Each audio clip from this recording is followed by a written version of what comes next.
Retornamos al Tribunal de la Tarde. Gracias, muchísimas gracias. Estamos en nuestra audiencia. Hoy nos acompaña aquí en el estudio, estamos presencial con Manuel Cruz. Él es politólogo y además un brillante comunicador y amigo de nosotros. Buenas tardes, Manuel. Un placer tenerte aquí en el tribunal. Buenas tardes, gracias a ustedes por la invitación. Yo encantado de estar aquí. Bueno, Manuel, la verdad es que la noticia pues es el discurso del presidente de la República, Luis Abinader Corona, en el día de ayer ante la Asamblea Nacional conjunta, ¿no? La Cámara de Diputados, los diputados y senadores, en la rendición de memorias de este año de gestión. ¿Qué te pareció el discurso? Puntos luminosos, puntos que tú entiendes debieron mejorar, qué faltó, qué no faltó. Miren, primero yo quiero decir lo siguiente sobre el discurso, ¿verdad? Primero he dicho hace muchos años ya que en la República Dominicana no existe la rendición de cuentas. En la República Dominicana vemos a todos los presidentes que lo único que hacen es ir a leer un informe de gestión presupuestaria, ¿verdad? Yo he dicho, una rendición de cuentas implica indefectiblemente, digamos, una interpelación, una fiscalización. Si tú no tienes a nadie que te pregunte, mira, ¿por qué, por ejemplo, tú licitaste con esta empresa si había otra que te estaba ofertando los mismos productos o el mismo contrato por menos precio, de mejor calidad? Si tú no tienes esa dinámica, nadie te está cuestionando. Tú estás leyendo algo y simplemente nos estamos limitando a aceptar eso como bueno y válido. Un informe de gestión. Un informe de gestión. Que no se limitan Sí. incluso a lo que dice la Constitución, que Exacto. es del año constitucional. Exacto. Vimos inclusive en el propio discurso, ¿verdad?, comparaciones de 2011, de 2019, de 2020, inclusive hasta, no hablo de 2020, un año en que todo el mundo sabe que el mundo colapsó económicamente, que hoy ningún analista, ¿verdad?, hace comparaciones con el año 2020. Pero en sentido general, yo quiero primero decir que como dominicanos, conforme a lo que el presidente presentó y que uno está consciente también de que muchas de estas cosas son reales, yo pienso como dominicano que fue un gran año para la República Dominicana el año 2022, ¿verdad?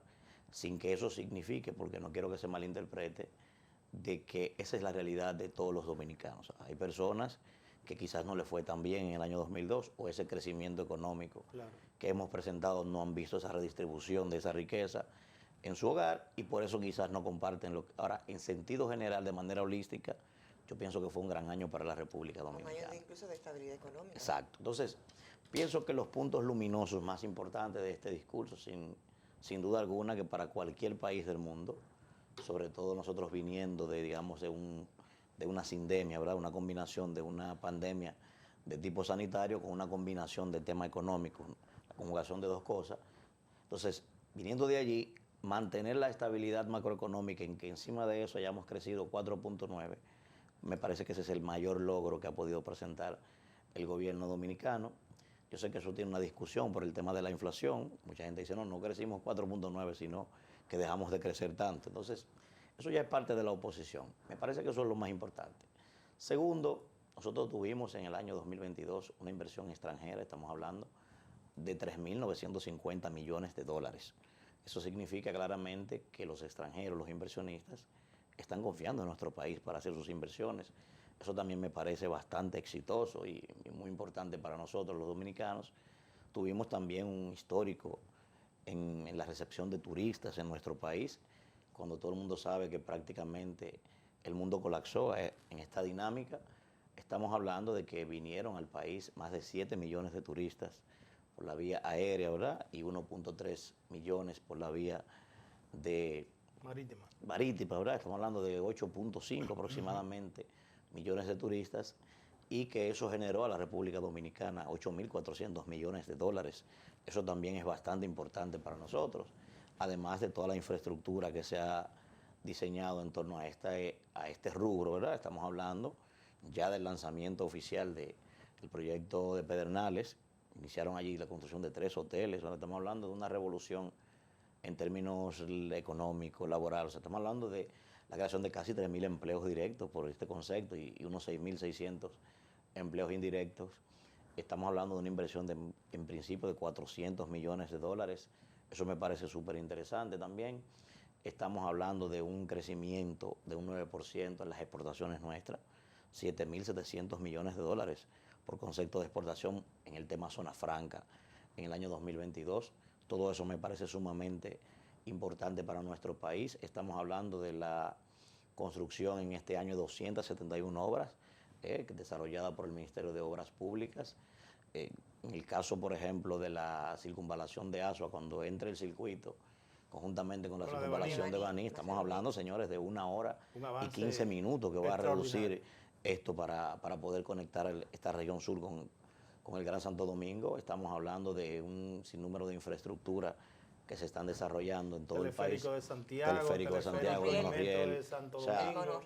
24 proyectos que han desarrollado ahora también para el tema de ayuda a la agroforestación. O sea, estamos hablando, señores, por ejemplo, en términos social, de una inversión de 87.000 millones de pesos solamente para el tema de subsidios. El año pasado, más de 90.000 millones de pesos en tema de infraestructura. Estamos hablando de la asistencia. Por ejemplo, yo estoy impactado con un trabajo que está haciendo la CAS en la zona de Cristo Rey, en la Cañada. O sea, eso me parece fenomenal para esa zona y esos barrios ahí, la Agustinita y eso.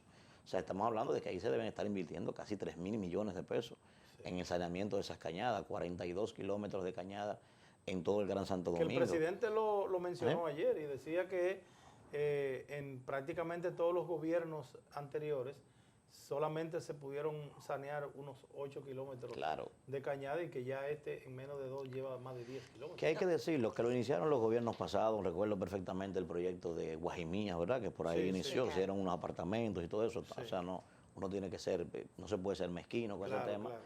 Por ejemplo, en el tema social, o sea, ayer lo decía el presidente, los comedores económicos han desarrollado un trabajo también gigantesco. Este señor, ahí habían más de 20 cocinas móviles que estaban dañadas, estaban paradas por diferentes cosas.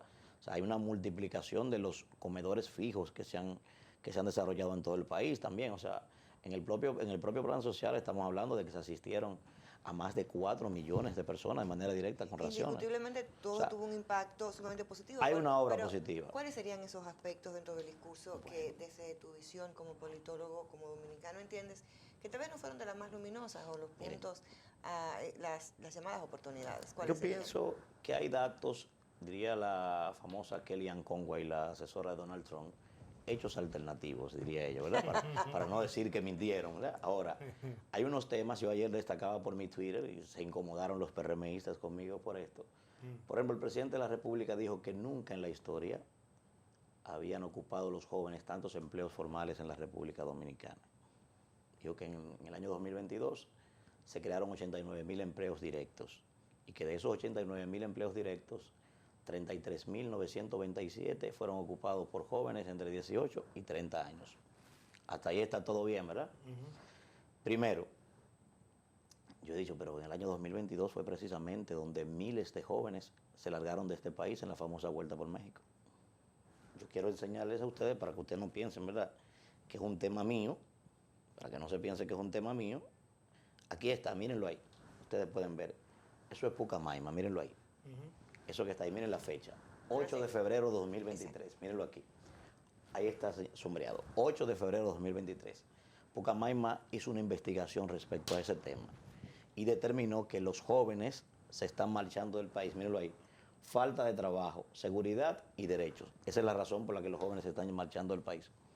Entonces, cuando tú ves eso y tú dices además, en cada 10 actos delictivos, por lo menos 7 de ellos no llegan a 30 años, o sea, tú dices entonces, ¿cómo es que si eso está pasando, si tuvimos que pasar inclusive la vergüenza internacional de tener que mandar una nota diplomática a cada embajada informándole que a partir de ahora le vamos a poner un sello a nuestros pasaportes porque el país entero se quedó sin pasaporte, porque una gran cantidad de jóvenes de todo el país, de los barrios sobre todo, se están marchando porque no creen en su país?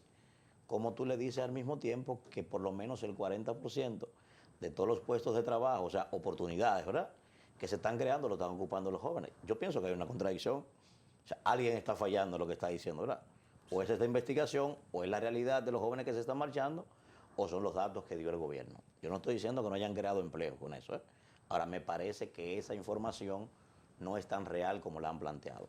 Otro elemento, por ejemplo, el presidente de la República dijo ayer que bajó 2.1 la pobreza monetaria. Y tú dices, bueno, tú haces un cálculo, tú dices, ven acá. Está diciendo claramente que el poder adquisitivo de las personas, si bajó la pobreza, hay mayor poder adquisitivo, ¿verdad? Nosotros pasamos de 3.5 de una tasa de interés de política monetaria interanual del Banco Central a 8.5. O sea, eso significa que el que tenía un préstamo vio un crecimiento, ¿verdad?, en su tasa impositiva de ese préstamo.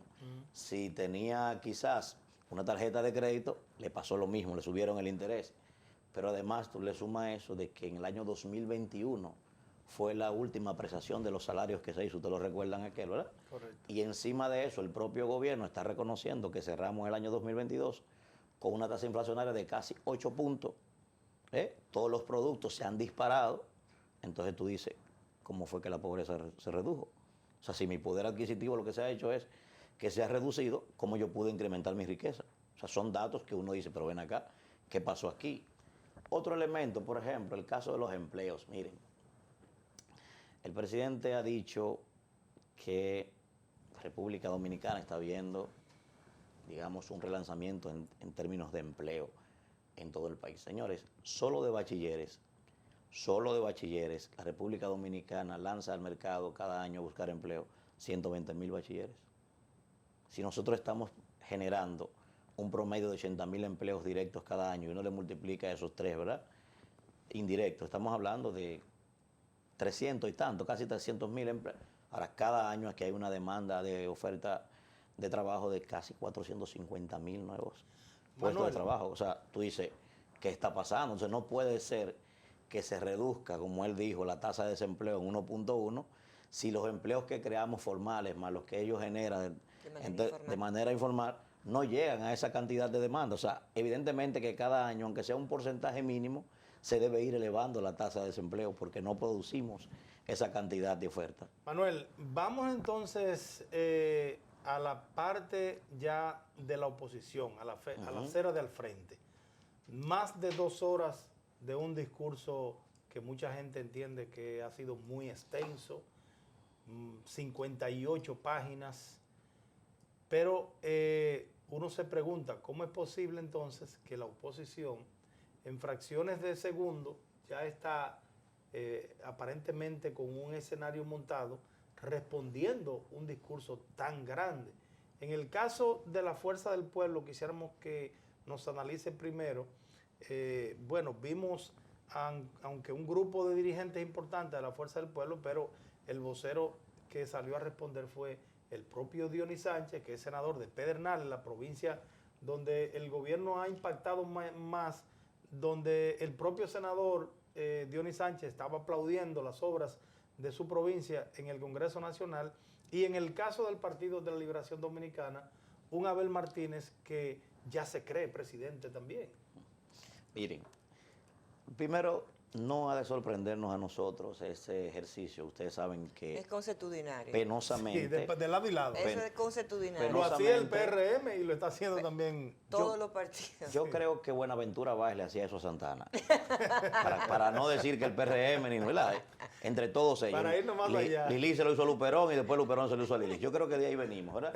Entonces, porque la verdad es que nosotros, es un tema Perdóname, psíquico. y además es tradición, Sí. o sea, termina el discurso y de los canales de televisión, lo primero es que mandan y van a apostar a cualquier camarógrafo y un periodista para tomar la reacción. O sea, que es el modus operandi. He visto organizaciones políticas que han respondido a los medios. No, nosotros vamos a analizar primero el discurso y luego entonces daremos nuestra Mire, opinión. a mí me parece un gran error esto. Yo recuerdo, no sé si ustedes se acuerdan, que Leonel hizo un ejercicio de presentarse a los medios para responder un discurso del presidente. No sé si ustedes lo recuerdan. Sí. Y a donde hablaba allí del famoso rebote económico. No sé si lo recuerdan ese discurso. Eso, para mí, eso fue gigantesco. Yo, de hecho, resalté esto y dije que yo entendía que a partir de esa iniciativa debía sentarse las bases en este país para que el ejercicio opositor se hiciera con esa dinámica. Primero, porque eso le da un perfil político a cada uno de ellos. Y segundo, esos son datos. O sea, tú puedes estar de acuerdo o no, pero sentarte a refutar datos, a presentar ideas, a presentar propuestas, eso es lo que yo quisiera ver en el liderazgo político dominicano. Ahora, cuando hacen este ejercicio de digamos, adelantarse, sin ni siquiera sentarse a analizar este discurso bastante extenso. A mí me parece, como yo lo denomino esto, eso es cháchara política. Eso no aporta nada a la República Dominicana. Además, que por ejemplo, hoy mismo fue un secretario general de un partido ya. Escuchen el nivel, señores, que tiene el liderazgo político. De un partido yo le pregunté, eso mismo que ustedes me acaban de preguntar, ¿cuál usted entiende que son las partes positivas y las partes negativas del discurso? Me dijo, no, la parte positiva tú tienes que invitar a la gente del gobierno, que lo digan ellos. Profundidad. Y yo le digo, pero por Dios. Sí, porque eso es otra cosa. Pero es que como dominicano hay cosas que Claro, yo acabo de escribir, claro, y yo no tengo que ver con el claro, PRM, o sea, hay cosas que son de dominicano, hay cosas que son de Estado. O sea, no me puede decir ningún dominicano, porque simpatice por partido el que fuera, que no quiere que su país crezca económicamente ni se desarrolle. Inclusive, No es que todo sea malo. ¿Verdad? incluso hasta es un argumento político, tú puedes hacer un reajuste, o sea, decir, mira, yo reconozco que aquí lo que hubo fue una Correcto. continuidad del Estado, que fueron obras, pero para eso hay que entrenar a las personas. Engrandecería la posición más. Claro, claro, y hay que decirlo a propósito de lo que dice doña Mildred. Miren, esas Si luces... me dice doña Miguel, te diré don Manuel. Ok. Esas luces que está vendiendo el gobierno, por ejemplo, ustedes están aquí, ustedes son profesionales brillantes. Ahora, sin esta estructura, sin esta plataforma instalada, probablemente el ejercicio sea un poco más pobre. Claro. ¿Verdad? Ahora, todo lo que el gobierno está presentando, sobre todo crecimiento económico, señores, un país no crece en 2 años así, de la nada. Sí. O sea, el gobierno encontró una estructura montada, institucional, o sea, una dinámica para que eso pueda ser la realidad. Y él mismo lo reconoció Eso ayer. es la verdad, y eso fue loable. Sino Eso el fue- ejemplo de Punta Catalina. Eso fue loable. Manuel, hay un aspecto que me gustaría tocar contigo y ese es relativo a las comparaciones. Ese ejercicio de comparar su gestión con gobiernos pasados. ¿Pudiera dentro de su visión entender que es una mirada ya puramente reeleccionista, un discurso? Miren, señores, lo que yo vi fue un discurso meramente político, ¿eh? Independientemente de que hubo en algún momento luces, ¿verdad?, de presentar resultados del año 2022, porque hay que decirlo, pero la verdad es que el presidente hizo un ejercicio político y yo no quisiera utilizar la palabra reeleccionista. Ahora, lo que pasó afuera y dentro del Congreso, el montaje que hubo, fue claramente un discurso político. Por eso he dicho que desde el punto de vista político, a mí me parece un error este discurso tan largo, porque el ADN de todo discurso político es la persuasión. O sea, no hay forma de persuadir a nadie hablándole 4 horas de un discurso político. Eso no tiene forma. Ahora bien, a mí me parece que ayer se sentaron las bases. Yo dije, bueno, yo le pedí al presidente el viernes pasado que le lavara la cara a su gobierno, de gente que quizás no ha estado bailando la misma música que él ha puesto. Pero con lo que él presentó ayer y todos esos éxitos de esos funcionarios, yo dije, bueno, pues no hay que cambiar a nadie. Sí. Cuando yo escuché al presidente de la República, por ejemplo, de verdad que me ruboricé, decir que fue un éxito rotundo el censo en este país, yo dije, no, pero yo estoy de que me den aloperidol, yo entonces. Porque, señores, escuchen esto. 40% de los empadronadores renunciaron a los 2 días. Sí. Llenaron esas vacantes con compañeritos del gobierno. Las tabletas que se compraron fueron cuestionadas hasta por la propia dirección de compras. Yo diría que el 30% de la población se quedó sin ser censada. Cuando yo vivo hay 120 apartamentos y por ahí no pasaron. Sí, hay muchas personas. Oigan bien, estamos hablando inclusive de que todos los días habían escándalos de esos jóvenes pidiendo que le pagaran su dinero. Oigan bien, hubo que extender el tiempo que se había planificado, hubo que extenderlo por unos días. Y encima de eso se desbarataron 4.000 millones de pesos sin que nadie le dé explicación a nadie. Y dice el presidente que eso fue un éxito. ¿Y cómo es eso, señor? Entonces, estamos hablando de un discurso político, evidentemente sí. Que sí. El punto, Manuel, que quizás creo que fue el de mayor ovación, fue cuando él hizo las comparaciones destacó el trabajo que había desarrollado el gobierno a través de los comedores económicos. Y la parte que le puso, ¿verdad?, el punto sobre la IE, fue donde él dijo que se había prácticamente cuatriplicado la cantidad de raciones crudas que se sirvieron en el año en curso y con el mismo presupuesto de la anterior gestión. Okay. ¿Cómo pudo impactar esto en la sociedad en sentido general, en términos políticos y sociales, como lo impactó a los asambleístas, porque yo pensé que como que se le salió como el barrio ahí, ¿verdad? Mire, yo pienso, bueno, y con mucho respeto al presidente, yo pienso que hubo una exageración en eso, ¿verdad? Porque, señores, si tú tienes el mismo presupuesto, vamos a poner un ejemplo. Pero son datos, son números. Sí, pero vamos a poner un ejemplo práctico. Por eso he dicho hechos alternativos, ¿verdad? No quiero decir que sea mentira. Números, pero que necesitan fiscalización y validación. Si tú tienes en tu casa, todos los meses tú ganas 50,000 pesos, y con esos 50,000 pesos todos los meses tú logras apenas hacer una comprita para tu casa de 10,000 pesos. O sea, ¿de qué forma tú puedes, con los productos más caros ahora que antes, inclusive algunos han triplicado su precio, con los mismos 10,000 pesos que tú comprabas, cómo tú puedes multiplicar esa compra por 4 si no ha llegado dinero de ninguna parte? Bueno, es probable, es probable que se dé lo siguiente. El propio director de los comedores económicos, Edgar Augusto Félix, sí, me parece que ha hecho un gran trabajo. Había dicho hace unos meses, que yo dije que cómo es posible que un funcionario público dijera algo en los medios de comunicación o revelara algo de tanta importancia y nadie prácticamente le pusiera atención. Él dijo que en los comedores económicos, cuando él llegó, se licitaban, por ejemplo, 10,000 quintales de habichuelas, por ejemplo, y entregaban solo 3,000.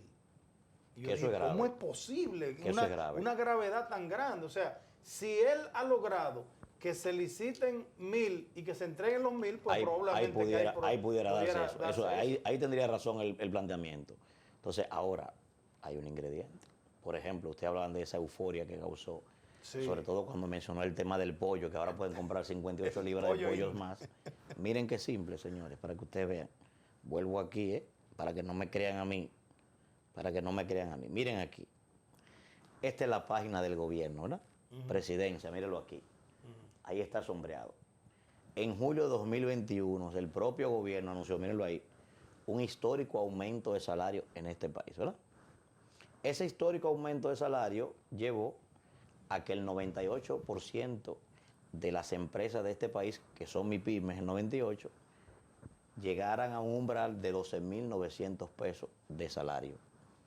Sí. ¿Verdad que sí? Entonces yo he dicho, si el propio gobierno está diciendo que el 98% de las empresas cobran aquí 12,900 pesos, ¿de dónde aparecieron los 16,282?